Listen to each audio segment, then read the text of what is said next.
This video will show you how to choose different cooking functions using the Smeg 01 dial-controlled ovens. To start cooking, use the left-hand dial to scroll through the options available. These will include functions such as fan assist, circulaire, grill and many more. Each function has a unique symbol and the display will show, depending on the model, the name or symbol of the selected function. If your oven has special functions such as defrost, they will also appear as part of the scrolling options when using the right-hand dial. For more information on each of these functions, click on the link in the description. Once the desired cooking function is selected, you will need to select the temperature.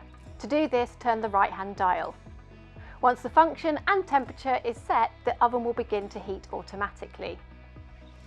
To activate the timer options available on this oven, such as minute minder, timed cooking or delay start, please click on the link in the description. If you found this useful, please like the video, and if you want to find out more, please subscribe to our channel.